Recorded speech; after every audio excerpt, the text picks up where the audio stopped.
नमस्कार। आज हम इस वीडियो के माध्यम से आपको एक सत्य घटना के बारे में बताएंगे।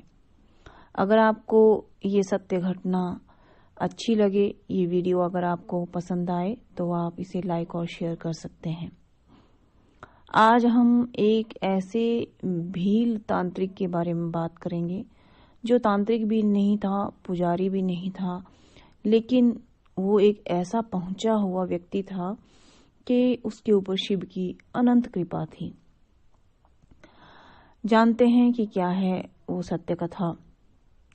राजस्थान का नाम तो आप सभी ने सुना ही होगा।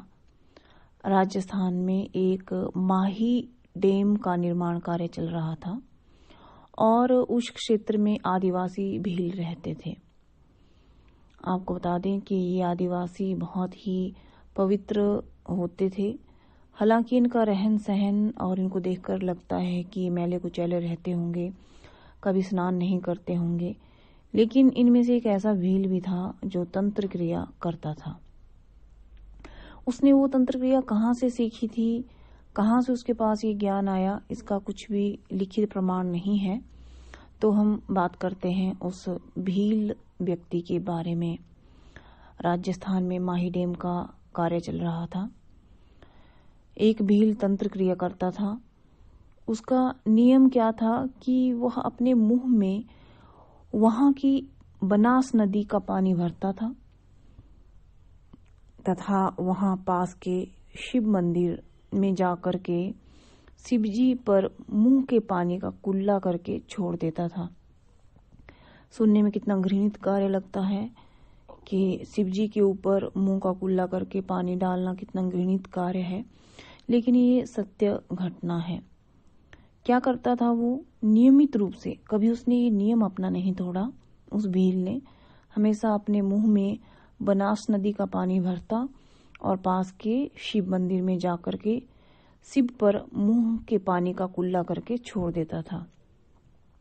उसका ये नित्य का नियम था, कभी उसने ये नियम तोड़ा ही नहीं। वहां जो मंदिर के पुजारी थे, वो उसके जाने के बाद जब वो ये इस तरह का बुरा कर्म, हम अपनी भाषा में से कहेंगे, या उसका वो तांत्रिक कर्म था, वो जब वो कर लेता था तो उसके बाद वहाँ मंदिर के जो पुजारी थे वो वहाँ की साफ सफाई करके ही फिर शिव का पूजन या अभिषेक किया करते थे। वह दिन में जो भील आदमी था वो दिन में लकड़ियां काटता था और वहाँ की सरकारी कॉलोनी में जाता था और जो कर्मचारी थे या अफसर लोग जो उन घरों में रहते थे वहां पे वो जाता था और उन लकड़ियों को बेचता था। जंगल से लकड़ियां काटता था, उनको सुखाता था और अफसरों के घरों या कर्मचारियों के पास जाकर के उन लकड़ियों को बेचता था। इससे उसका जो है आजीविका जो थी वो चलती थी। वहां पे काफी इंजीनियर भी निवास करते थे उस कॉलोनी में। तो एक दिन एक इंजीनियर के यहाँ वो गया तो उसकी पत्नी बड़ी दुखी बैठी हुई थी और उसने कहा कि भैया कल लकड़ियां मत लाना आप।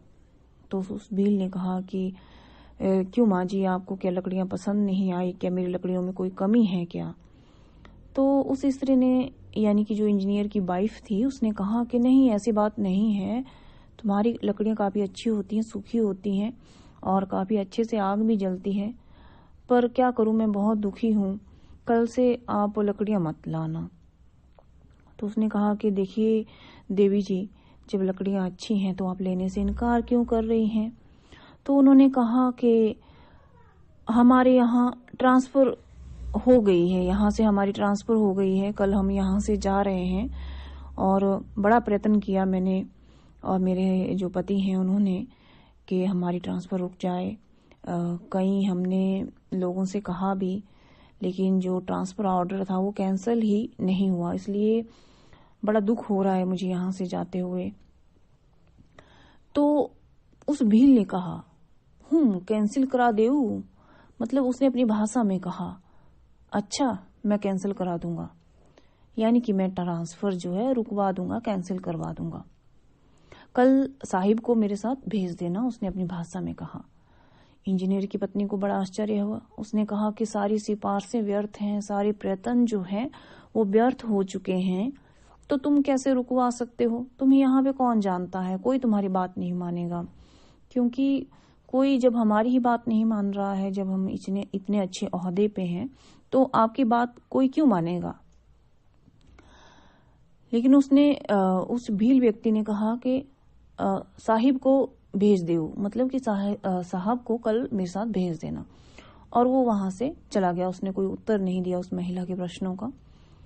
शाम को जब पति उनके घर आए, अपने काम पर से घर लौटे, तो उसने सारी बात अपने पति को बताई कि जो भील है, जो लकड़ियां देने आता है, जो उसने कहा कि मेरे साथ कल अपने हस्बैंड को भेज देना, मैं उनका जो ट्रांसफर है उसको कैंसिल करवा दूंगा। तो पति को भी आश्चर्य हुआ। तो उसने कहा कि चलो ठीक है, देखते हैं, उसके साथ जाकर के देखते हैं, हो सके तो शायद कुछ फायदा हो जाए, नहीं भी होगा तो वैसे भी तो कल जाना ही है, एक ट्राई और कर लेते हैं। लेकिन पत्नी को बड़ा आश्चर्य हुआ। उसने कहा कि नहीं, वो तो ऐसे ही कह रहा होगा, उसकी बात भला कौन मानेगा। पति ने कहा कि जाने में कोई खर्चा पानी तो है नहीं, कोई बुराई भी नहीं है, तो एक अंतिम प्रयत्न करके देख लेते हैं। ये सहमति दोनों पति पत्नी के बीच में हुई। तो ठीक है, ये उनके मन में विचार आया। जब सुबह हुई तो भील वहां पे आया उनके घर पे। उन्होंने कहा कि चलो साहिब, मतलब यहाँ से चलिए साहब मेरे साथ। तो इंजीनियर ने कहा कि हमने सारे प्रयास कर लिए हैं, लेकिन फिर भी मैं तुम्हारे साथ चलता हूँ, अगर तुम्हारी कहीं पे बात बन जाए तो बहुत अच्छा है। तो जो इंजीनियर थे वो भील के साथ चल पड़े, उस व्यक्ति के साथ चल पड़े। सबसे पहले जो भील है वो शिव मंदिर में गया। उसने नदी से पानी अपने मुंह में भरा और शिवलिंग पर कुल्ला करके पानी को डाल दिया। तो उस इंजीनियर ने शिवजी को प्रणाम किया और कहा कि 7 बार जूते मारो। इंजीनियर साहब घबराए और ऐसा करे तो घोर पाप होगा। इंजीनियर साहब तो घबरा गए कि ये क्या कह रहे हैं, ये तो बड़ी गलत बात है, ऐसा करेंगे तो अनर्थ हो जाएगा। आदिवासी ने कहा कि नाराज होकर मार दे नहीं देवे, मतलब कि आप मार दो, कोई बात नहीं। मजबूर होकर अनमने मन से इंजीनियर साहब ने उस भील को 7 जूते मारे। भील शिवजी से कुछ कह रहा था और उसने कहा, सुनो नथी, ट्रांसफर कैंसिल करा दो। और जो भील था वो शिवजी से उस समय कह रहा था कि सुनो शिवजी, नाथ, मतलब कि हे नाथ सुनो, ये मुझे मार रहा है और आप इसका कैंसिल करा दीजिए ट्रांसफर। अगर आप नहीं सुनोगे तो ये मुझे और मारेगा। आप सुनते नहीं हो, ट्रांसफर जो है कैंसिल करा दो। फिर से उसने इंजीनियर को कहा कि मुझे 7 जूते फिर से मारो। और जब वो इंजीनियर साहब उस भील को जब 7 जूते मार रहे थे तो वो भील फिर से बोल रहा था, सुनो नथी, ट्रांसफर कैंसिल करा दो। कि हे नाथ सुनो, ट्रांसफर कैंसिल करा देना, नहीं तो ये मुझे और जूते मारेगा। और हुआ भी यही।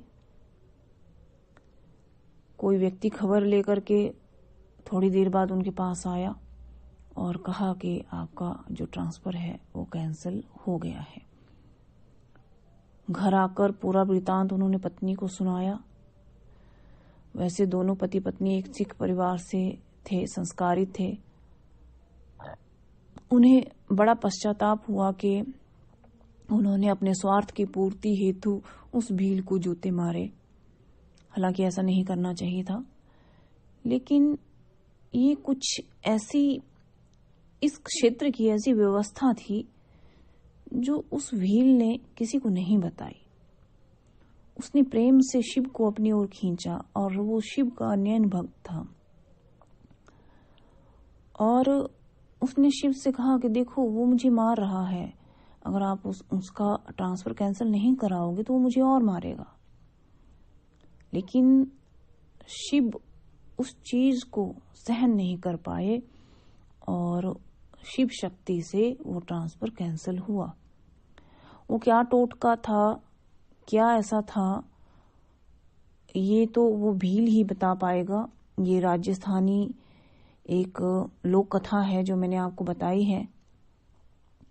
हालांकि बाद में जो पति पत्नी थे, इंजीनियर साहब और उनकी जो पत्नी थी, उन्हें बाद में बड़ा प्रायश्चित किया, उस भील को काफी दान दिया, व्रत किया, दान पुण्य किया, उससे क्षमा मांगी, उसके पैर भी छुए।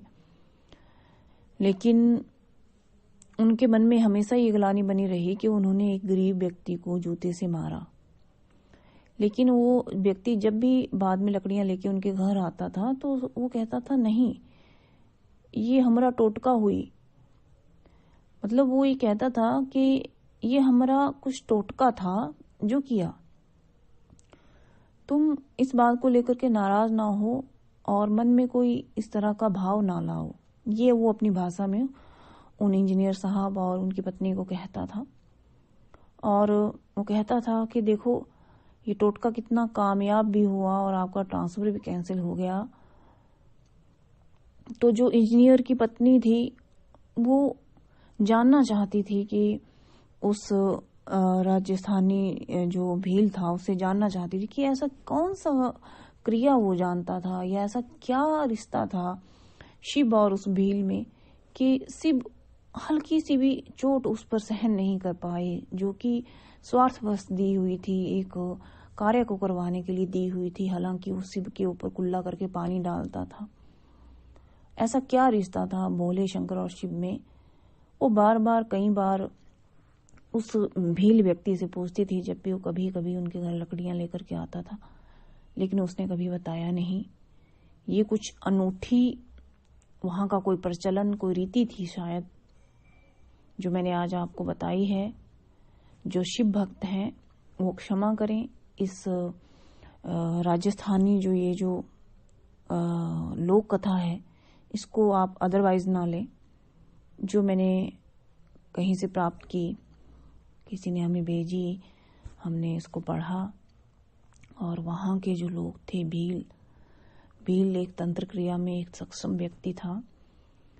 बाद में ज्ञान में आया कि वो साबर मंत्रों में सिद्ध था। नमस्कार। विशेष सूचना, आने वाले चंद्र ग्रहण पर 10 महाविद्या कवच, महामृत्युंजय कवच और सिद्ध बगलामुखी कवच, बगला प्रत्यंगिरा कवच बनेंगे। जो लोग अपने नाम से ये कवच बनवाना चाहते हैं वो अभी से ही हमें बता सकते हैं, व्हाट्सएप कर सकते हैं। जो व्हाट्सएप नंबर है आपके स्क्रीन पे दिया हुआ, उस नंबर पे व्हाट्सएप कीजिए और अपना डिटेल हमें सेंड कीजिए, ताकि 30 नवंबर को आपके नाम से जो भी कवच आप मंगवाना चाहते हैं वो सिद्ध किया जा सके और आपको भेजा जा सके।